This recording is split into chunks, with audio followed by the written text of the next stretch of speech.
at the forefront of using biotechnology for conservation. So this is a very controversial and complex kind of topic. A lot of people don't really understand what it means. If you could share a little bit about that. Sure, absolutely. Well, thank you so much to the Dubai Future Foundation and Dubai Future Forum for having me and for having us with this discussion. We're really excited to talk about genetic rescue for endangered species and for conservation today.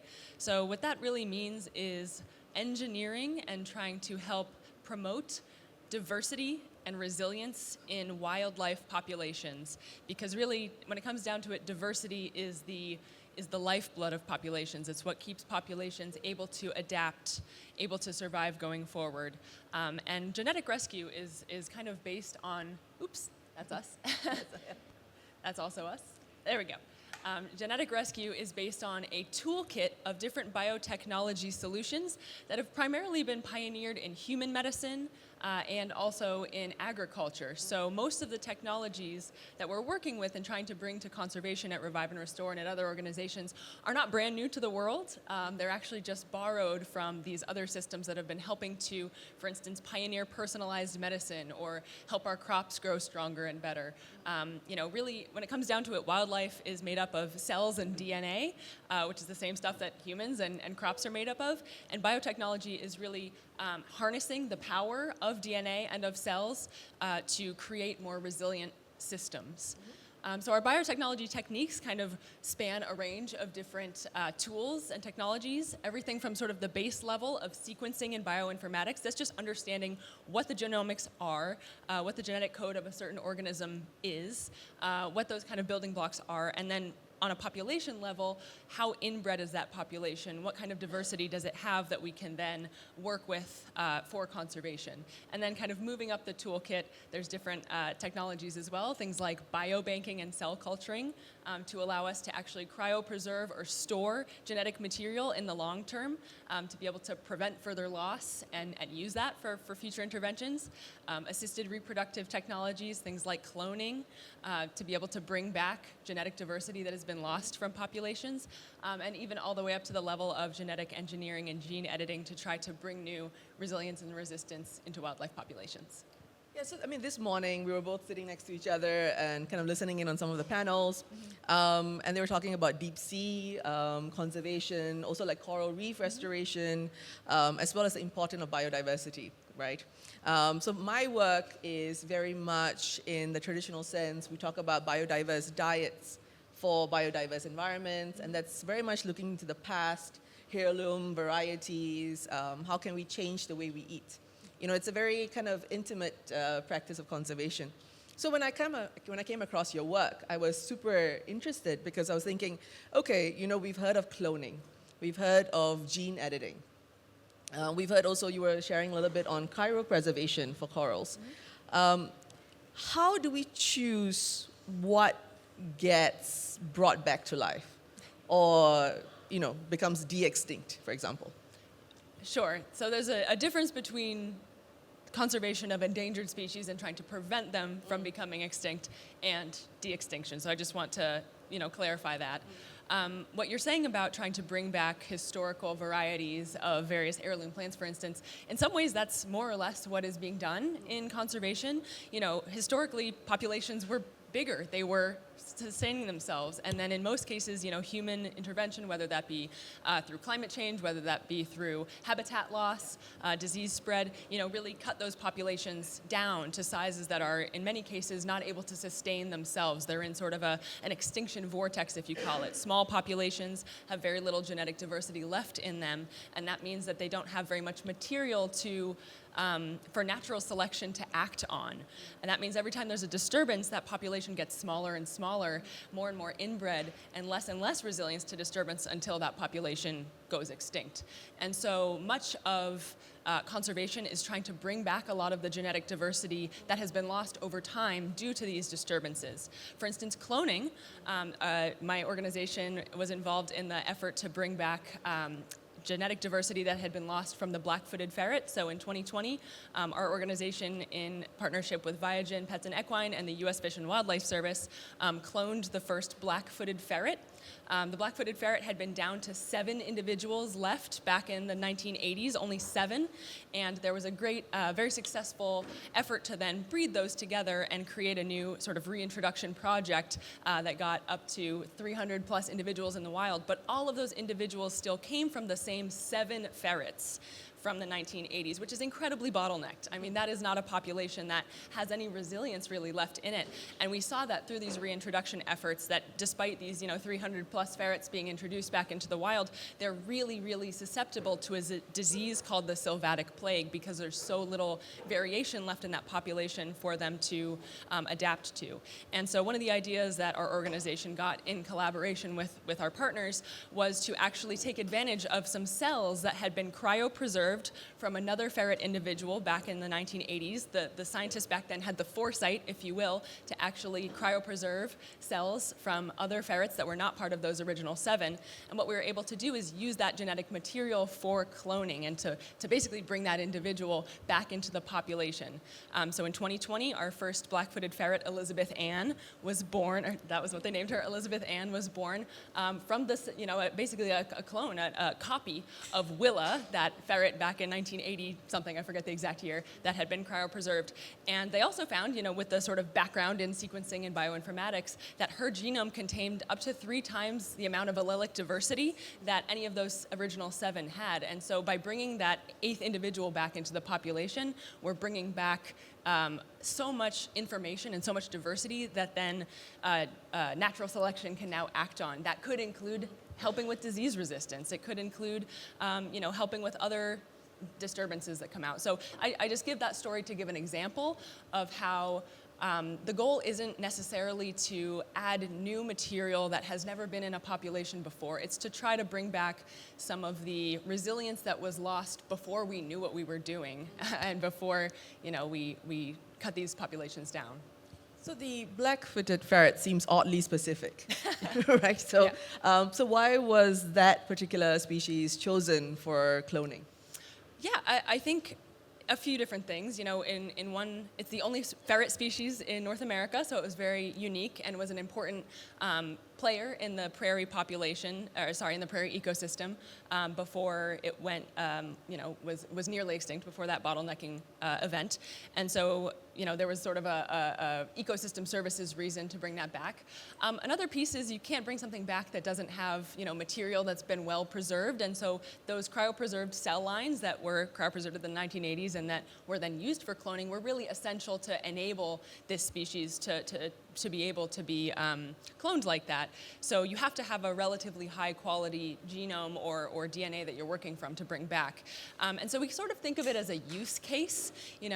Everything that we do in genetic rescue in my organization and beyond is to try to show how biotechnology can be used for either conservation, for restoring species, potentially for de-extinction, in order to kind of de-risk that toolkit and provide use cases. And the black-footed ferret was a great opportunity to do that. U.S. Fish and Wildlife were the ones that actually kind of brought that project to life and said, we need to do something about this population. Our breeding efforts aren't working from these 7 individuals, so what can we do? And so there's a lot of opportunity for other populations of other species that have those kind of conditions to be met. Are they important for the ecosystem, worth bringing back, worth putting a lot of money and time and effort into? Are they going to give us back some services? And 2, can we do it? Is there material that we can work from that's high enough quality that will help us do this? So much of it seems to be about partnerships, but also about regulations and legislations. Yes. So is there a reason why much of the work is being done in North America at the moment? Does the environment allow for this to be advanced much easier than in other places? I'm not an expert on different, regulatory systems all around the world. I happen to be based in the U.S., and so that's kind of my system of what I'm familiar with. But projects like this are happening all over the world, and certainly not just in North America.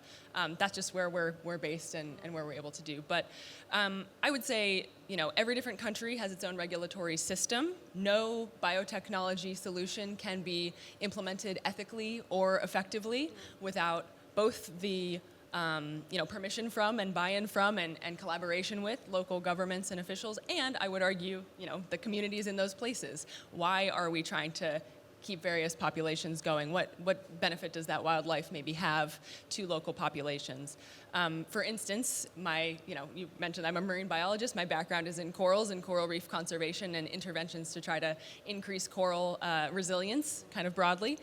And that's partially because they're really, really important for biodiversity writ large and for human populations. And so there's a lot of need and a lot of momentum and motivation to try to apply various solutions to keep coral reefs there so that we don't lose them.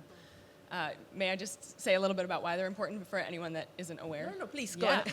All right, I just want to say why, so I'm not just making some big statement. But coral reefs are less than 1% of the ocean floor, but they are home to more than a quarter of all marine life. So they're incredibly disproportionately biodiverse. We often call them the rainforests of the sea, if you will.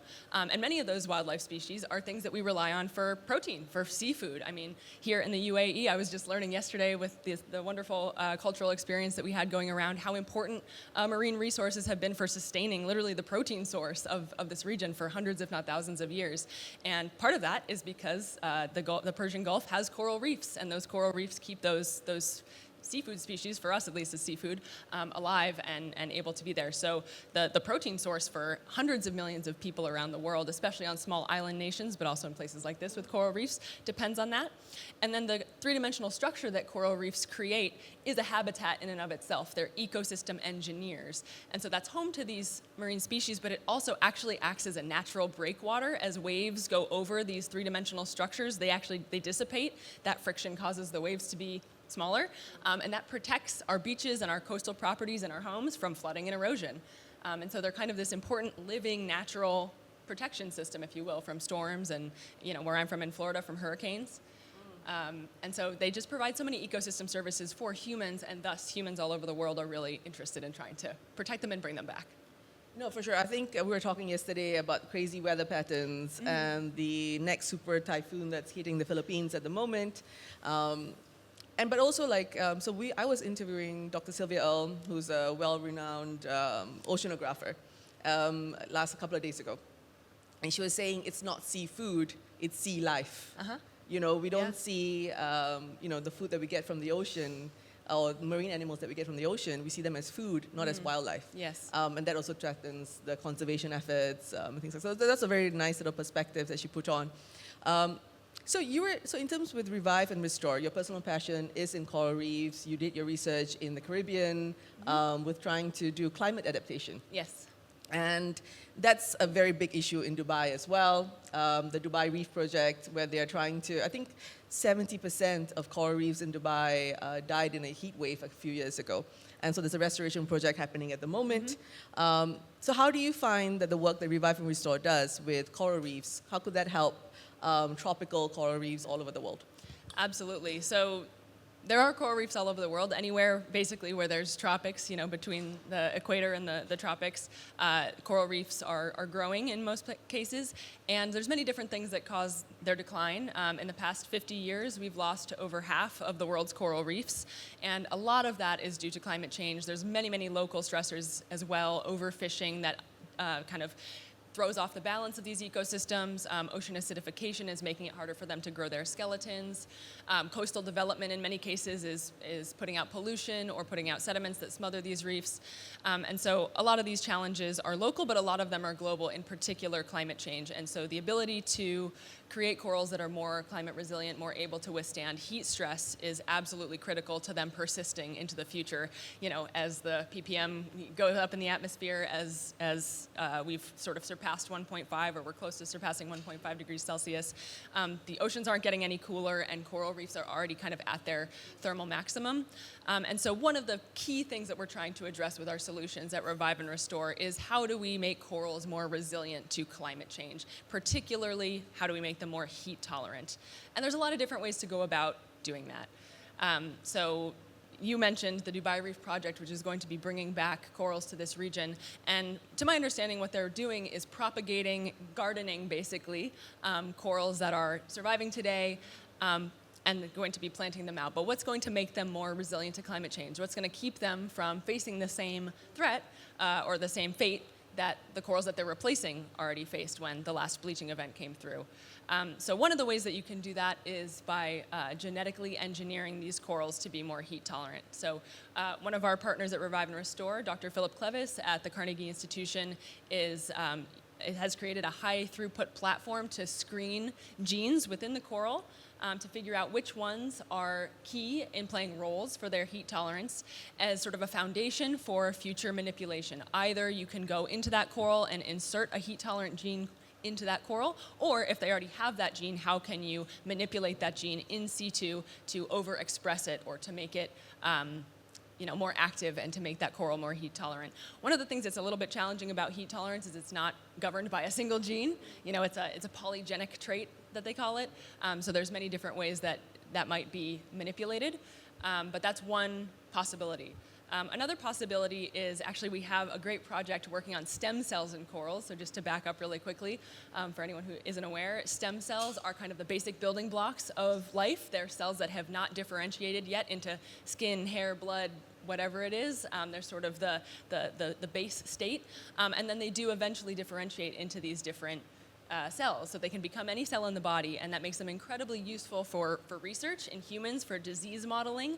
You're able to actually take a skin sample or a hair sample, create stem cells from you, and sort of go into the personalized medicine space that way. And we're working with a team that has isolated stem cells in corals for the very first time, and now they're working on transplanting those stem cells from individuals that we find to be more resilient, those that survive a heat wave when it comes through, into the more sensitive corals in order to transfer that resilience. And we're finding that they're assimilating those stem cells and able to keep those stem cells in most cases. And we're hoping that will be a basis for sort of genetic therapy in corals like we see in humans. There's many other specific projects that we have going on. I don't think there's going to be any one silver bullet to help make corals or anything else climate resilient, but sort of a slew of different tools in our toolbox will be necessary, both because not everything's going to work in every place and because the needs of different coral reef nations are very different. I'm in Florida. Our reefs have been completely decimated. We had the worst heat wave in history in Florida last year, and I watched thousands of them die before my very eyes in a matter of weeks because of this heat wave. But there's places like Indonesia and Australia that have vast coral reefs with a lot more diversity that have not seen the declines that we've seen in Florida yet. So it's about where we can sort of develop these tools, de-risk them, as I said, provide useful proof of concepts, useful proof of concept cases that can then be in our arsenal to deploy when a disturbance does come through in some of these areas that are healthy now. To me, it's about being proactive. How can we create this sort of toolkit of different tools that we can deploy when needed in different places? It's almost like a backup plan, right? Yeah. It's like if we go the way we're going, Yes. and things are going to get, threatened or extinct, Yes. a backup plan to make sure that life as we know it can still continue. Absolutely. So to play devil's advocate here, you were saying that gene editing corals enables them to be more resilient in a changing ecosystem. But if you bring back something like the black-footed ferret, for example, into the same ecosystem that made it go extinct in the first place or threatened in the first place, how does it adapt in this new case scenario? I'm so glad you asked that.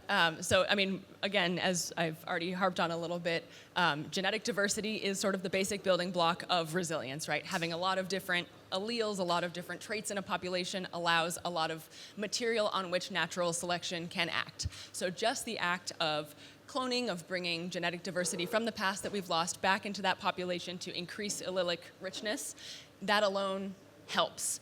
And there are other manipulations, other biotechnology solutions that might help as well, because we don't want to bring ferrets back into a population with sylvatic plague that might kill them. So our partners again at U.S. Fish and Wildlife and Morris Animal Foundation and MIT and us are working on actually creating a genetic vaccine for these ferrets.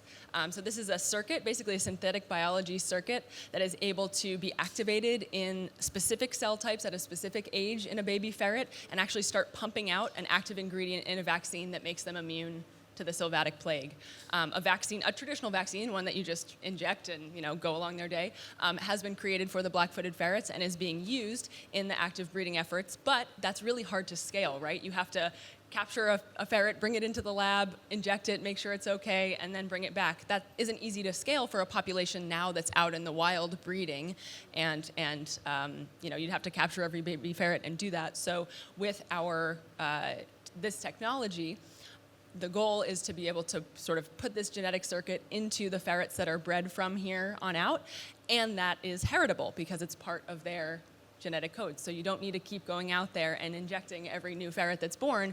They're already doing that by breeding. So this is in development. It's not in the wild yet, but we think it's a really exciting technology and one that could, again, be adapted to other species for other purposes going forward. The idea is it's a cool and important use case for this technology. So much of it is also about high quality samples and genetic kind of data that you can collect, right? And so I saw something on Revive and Restore, which was the genome kit. For me, I thought it was like the kind of the DNA testing kits you get. You put a swab in your mouth, you send your DNA in. Yeah.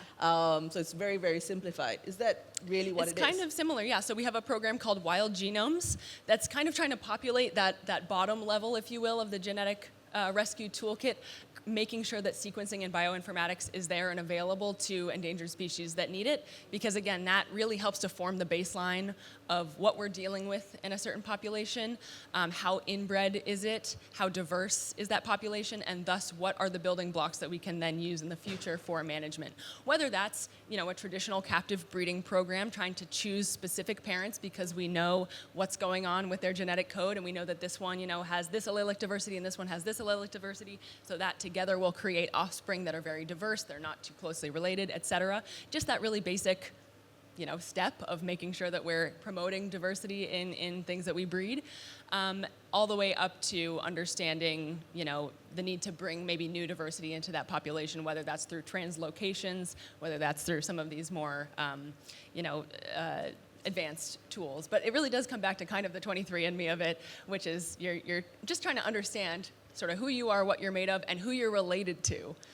Because when you do 23andMe, you find you have relatives, you don't want to be mating with them. You don't want to make a new population with them. That would be very unhealthy and would not be a good thing for our species. And the same goes for any wild species. It's just understanding that kind of basic building block of resilience, which is, again, our DNA and our cells.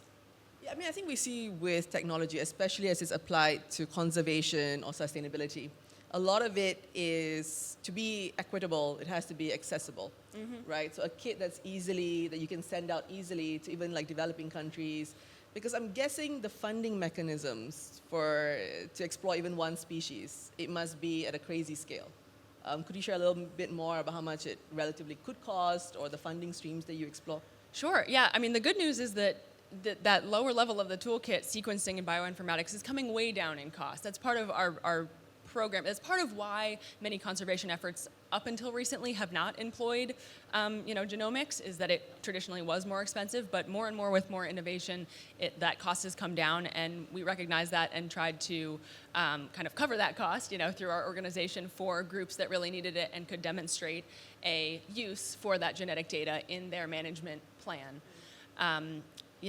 Again, that's kind of the base level, and it gets more and more expensive and more complicated the further you go up. But there's so much that you can do with just that base level of information, and many, many kits that are being created, including by partners of ours, that would be able to take a swab, a non-invasive sample in the field and give you results in real time that require no special training. That's a really important part of that toolkit. The Wild Genomes program is making it as accessible as possible, as little as possible in the lab, as little as possible that needs to be done by PhD scientists in the U.S. or wherever else, and as much as possible that can be done in the field. So we have a group out of Rutgers that has created a metabolomics, proteomics test strip, almost like a urinalysis strip, that you can take a small sample from a coral, put that on it, back on the boat, and it tells you something about the stress state of the coral in real time right there, so that they can make decisions about their coral reefs right there in real time. Or another partner in Kenya that's taking samples from actually elephant dung, elephant scat, so totally non-invasive, and able to use that in a portable device to be able to tell something about the genetics of that elephant, how related it is to others in the area, and thus tell us whether that population is inbred. So these different tools are being developed, and the goal for all of them is to get them in the hands of field practitioners as quickly as possible and not just keep them in some ivory tower somewhere. So what would you say to the layman who sees this kind of work, right, gene editing, cloning, as kind of us trying to play architecture of biodiversity, or playing God almost, right? Where do you see those limitations for progressing this field? I think it's a really interesting moral question. My perspective is not the be-all, end-all, of course, but for many of these species, for many wild populations, in the end, we are the reason that they're in trouble.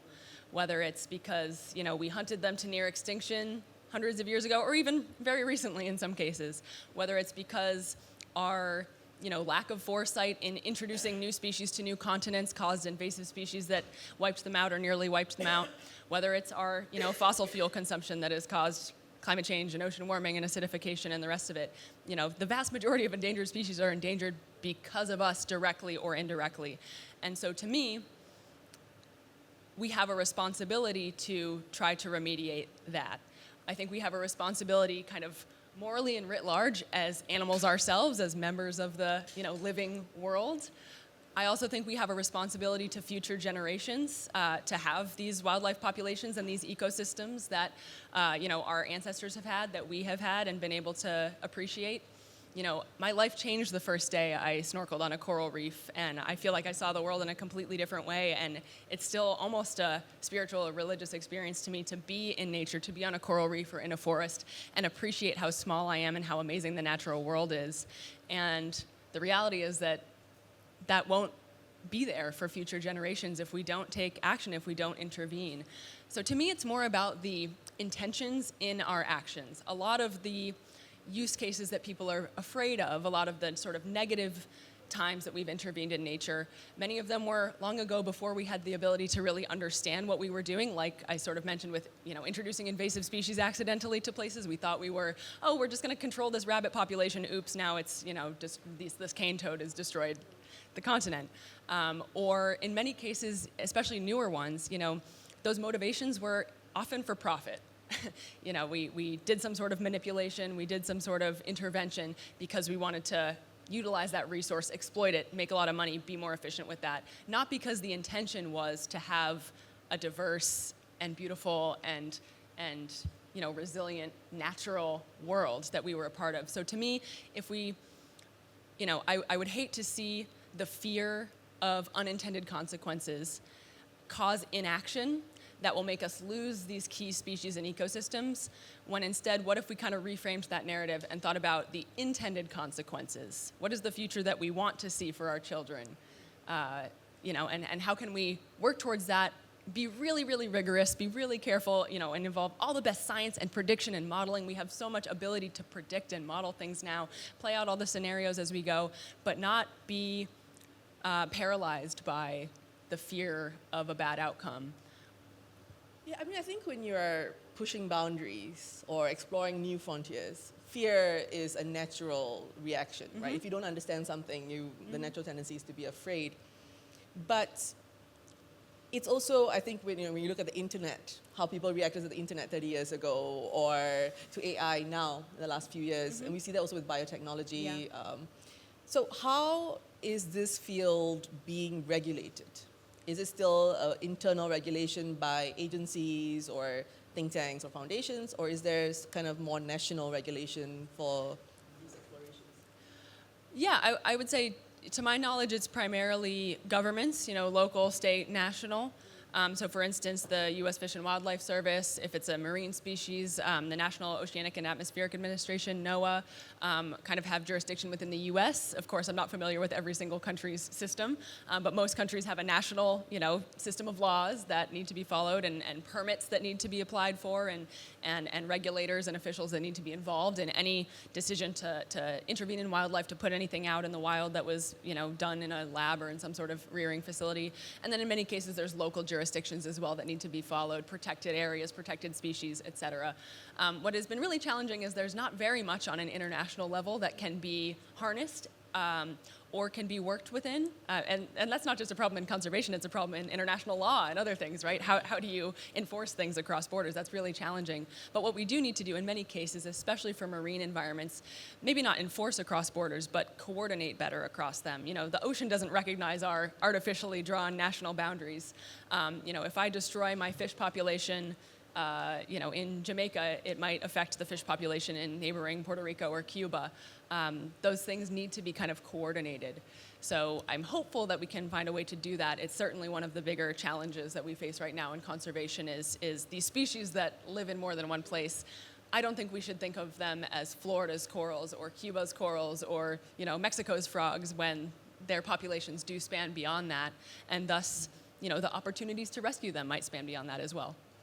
Yeah, I mean, it's a planetary issue, yes. right? It's not really a national issue. And I think sometimes because of regulations and funding pathways, a lot of the time it gets reduced to a very small issue when it's such a big, you know, animals and plants don't know national borders, right? They kind of grow across the process. But I think I was just thinking about, like with my work, with food, you know, agriculture, I think is responsible for about 85% of biodiversity loss. You know, 75% of our calorie needs come from 4 plants. And as the world increasingly becomes more global, at odds with what we were just talking about in terms of how we approach conservation, we all tend to eat the same. We consume the same. We want to grow the same things, eat the same things. So, I mean, sometimes it feels like where we're heading with climate change and global warming is an inevitable crisis, right? Also an unlivable planet. And the work that you're doing seems to try and, like it's like the Millennium Seed Project and all these seed vaults that are holding on to genetic varieties of plants. Absolutely. So that we can, it's Noah's Ark, right? Yes, absolutely. Would you say, what's your vision for the world that we're going to live in 50 years? That's a great question. I try to be optimistic as much as I can. I think that world absolutely, as has been stressed by everyone so far today, and I think will continue to be, starts today with proactive solutions. So you mentioned the seed vault being really, really important for maintaining that. You know, that's biobanking really is what that's called. And one of our biggest pushes actually is that biobanking piece for wildlife and for animals, because especially in corals, again, I'm sorry I keep coming back to corals, but that's my expertise and that's, you know, the love of my life in the nature world. You know, again, we're seeing those be lost every day, and thus the ability to actually freeze that genetic diversity in time and prevent further loss for future solutions, whether that is thawing them and using them tomorrow or thawing them and using them in 1,000 years when this planet finally gets back to something that's livable for them, or anything in between that. I don't know what, you know, is going to pan out. That's really important. So we're investing today in, you know, saving as much as we can, literally freezing it in some cases, storing that for future use, and in buying time for the animals that we still have through these different conservation solutions.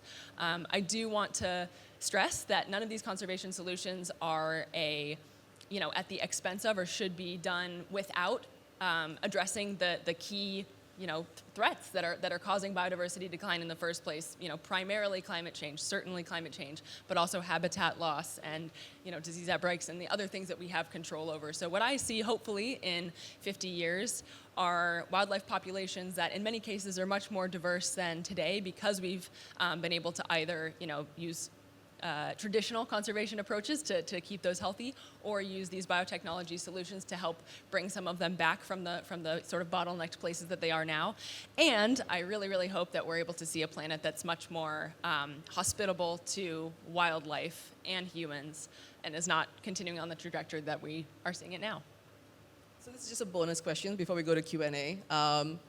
Who owns this genetic data, right? Like biobanking, you know, when like wealthy countries have created little like vaults in places, you have private ownership of some of these seed vaults, for example. Is that the same also for? At the moment, it's case by case.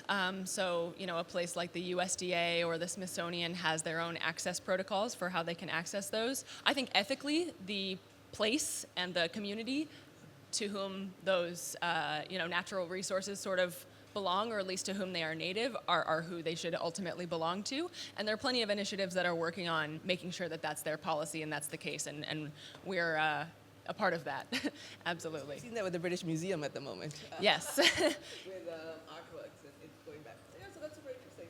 We'll open it up to Q&A. Hi, thank you for the excellent and articulate insights, very inspiring. Thank you. You talked about taking this technology out of the ivory towers of PhD scientists and out into the population at large so that you can access it.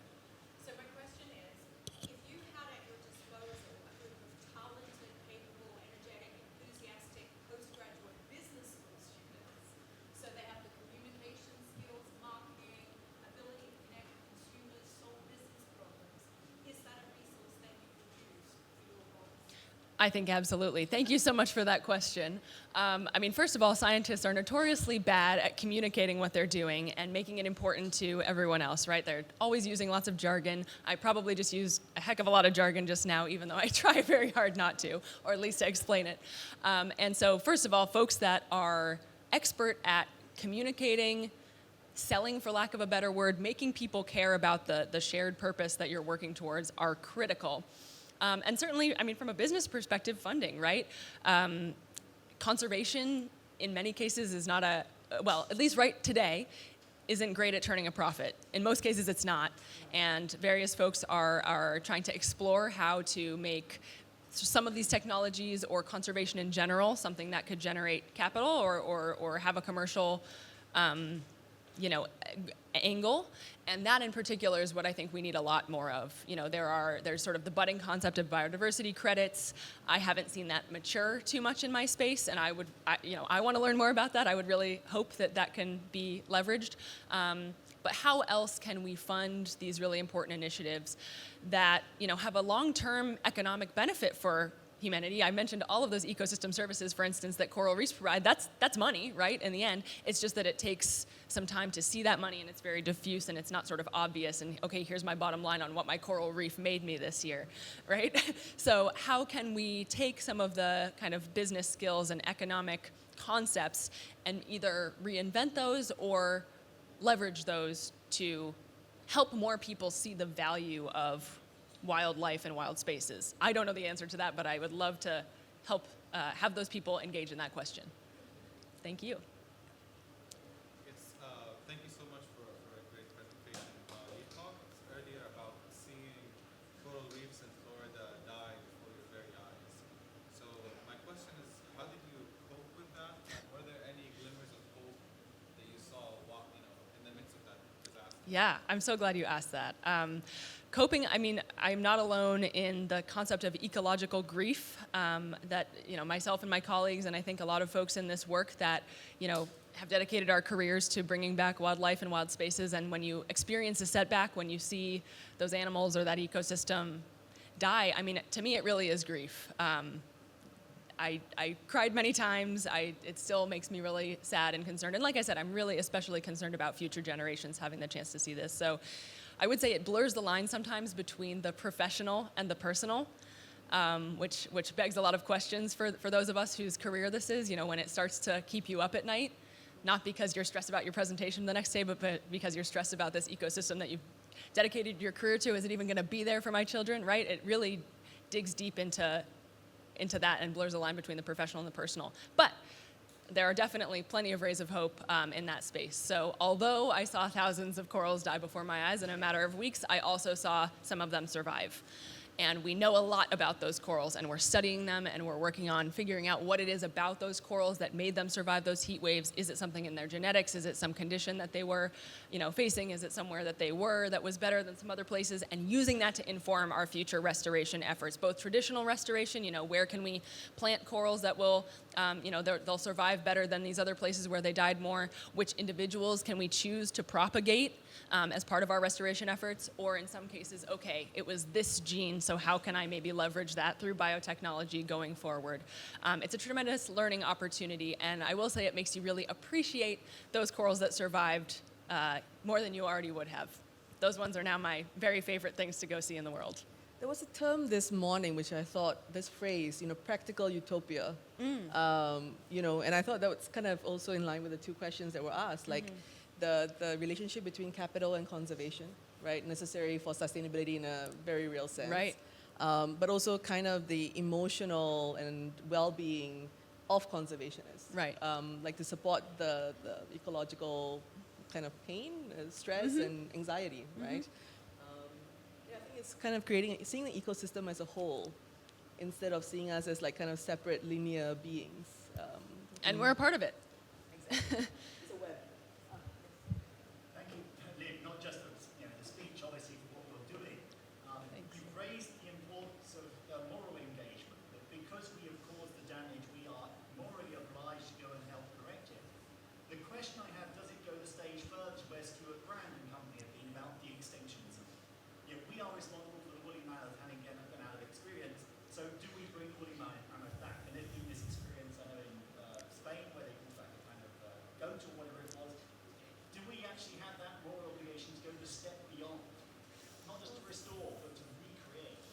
Thank you so much for that question. Stuart Brand is actually one of the co-founders of Revive and Restore, the organization that I work at, and we do have a de-extinction project for the passenger pigeon, which went extinct less than 100 years ago and once was a keystone species here in the not here in the United States, excuse me, where I'm from in the United States.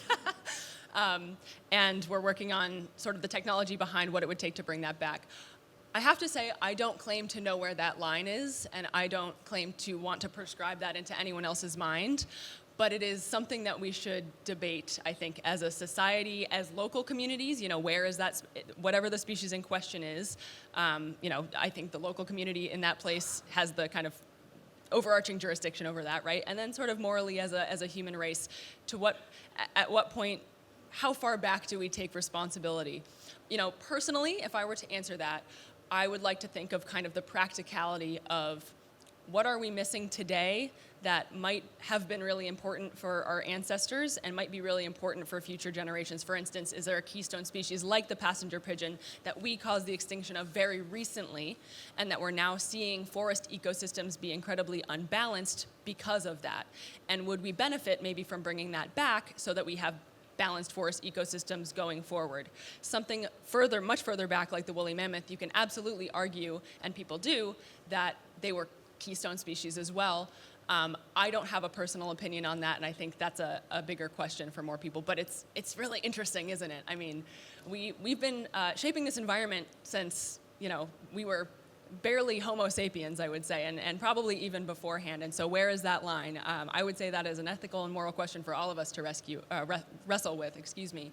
But I do want to highlight that at least for Revive and Restore and for our de-extinction project on the passenger pigeon, all of the technologies that are behind that and would enable that are also useful for endangered species that are very bottlenecked. So again, I kind of go back to the proof of concept and the use cases that I was talking about. We're not doing it just to do it and to see what happens. We're doing it to really get good at some of these genetic techniques and technologies that will help us keep future species from going extinct. Or if tomorrow, a species goes extinct, maybe we can bring it back really quickly. Instead of having tens or hundreds or thousands of years in between, we can, keep it from going extinct, really.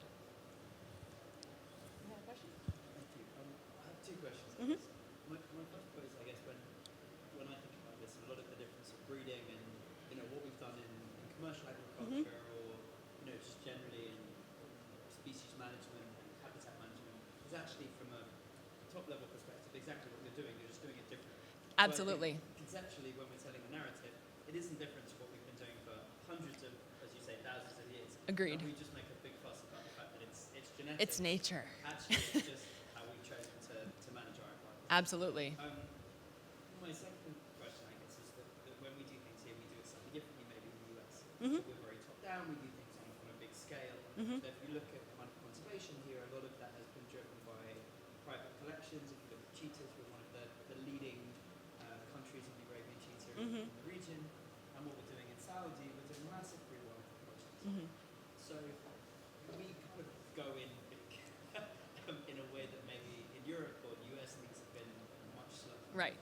What lessons have you learned from your experience as we undertake some of these extremely large rewilding projects, which may be genetic or may be more traditional?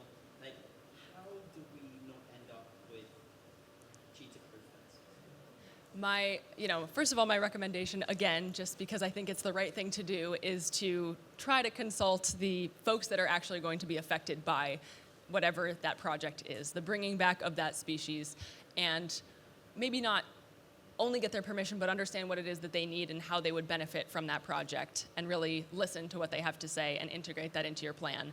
On the other hand, I'm really excited about the idea of some use cases maybe that are a little more top-down and able to act more quickly, and really integrate a lot of the technology and future thinking that's happening here in the UAE and in the region, to, again, maybe provide a really useful use case. Maybe if some of those projects can be successful and can happen quickly and can show that our intended consequences maybe do win out over our unintended consequences, perhaps that could push other places like the US, like Europe, to get rid of a little bit of their bureaucracy, or at least rethink it, become a little more efficient and a little less, weighed down, and think about acting more quickly. So, I'm really interested to learn from that project, these projects actually as well. But I worry that there's a possibility that anything top-down kind of starts to sound commercial, starts to sound like there might be what's the motive behind it, I guess? What are the metrics that they're using for success? Is it just the number of animals that are put out there? What about long-term monitoring? What is that doing to the ecosystem? What is that doing to the community there? I have a hard time with restoration projects, even with corals, that just say, we've been really successful because we've planted out X number of corals. Yeah, but did they all die the next year because of a heat wave? What happened down the road? Did they bring back the ecosystem services that they were meant to bring back? Or the local communities, they're benefiting from the fish that they brought back? We don't have the numbers for a lot of that. So I would really encourage those efforts to not only kind of think of that surface level success, but what the kind of whole practical ecosystem of success looks like. What is that actually doing for the whole space, for the humans that live there, and for the ecosystem, not just for what can make a flashy headline. Yeah. You want to sit here? Do you have an example of where I think all of those species balancing have been successful? Because you've got so many impacts. I guess in the marine it's much more complicated. But we're looking at kind of desert rewilding. It's a slightly simpler-ish conversation. When you've got, have you got any examples of long-term balancing where that's worked, and taking that kind of mapping has been long-term? Nothing's coming to mind right now that I would call top-down, or that has been in place long enough. I think that's the big question, is it has been in place long enough for us to be able to say what the long-term consequences are. There was an effort to reintroduce, the Florida panther was incredibly endangered, it's still very endangered. In the 1980s, I believe there were 30 individuals left, and the US government decided to introduce animals from Texas from a subspecies that was related, and bring those to Florida, have them interbreed, and now that population is much larger than it was. It's over 200 individuals, has much more genetic diversity, and is sort of going in the opposite direction of that extinction vortex that I talked about before. So that is a great example of, I guess, sort of top-down, and a strategy that worked really well to, that would be genetic rescue, absolutely. What I don't know is so much of the impact on people. I don't think they did a good job of saying, okay, what was the state of this ecosystem when we only had 30 panthers? Now what is the state of it? How do the people of Florida sort of feel about that, and how does that impact their daily lives? Maybe it doesn't. They live mostly in the Everglades, and not a lot of people live in the Everglades at this point, so perhaps that case isn't perfect for that. But I just don't know of a case that has sort of integrated all of those pieces really well over time. And I think some of these projects have a good opportunity to do that. Yeah, I think a lot of the time rewilding comes across as a romantic ideology, right? And it kind of loses the practical applications of it, integration with the local community. I haven't really seen any successful stories, actually. Yeah, I think that we should bring nature back because it's aesthetically pleasing and it has an intrinsic value in and of itself, but many people around the world don't necessarily share that view, and I do think that we need to recognize that, we're humans and this planet needs to be habitable for humans to live, not only... And harmonious. Yeah. Like for everyone. So hopefully both of those things can come together with better insights. And I think especially the technology that's being developed now can gather more data than ever before. So why not gather as much data as we can and bring that story together from every different angle? Yes? You gave a great example of the work on ferrets and how you can breed in the inoculation against certain diseases. Mm-hmm. What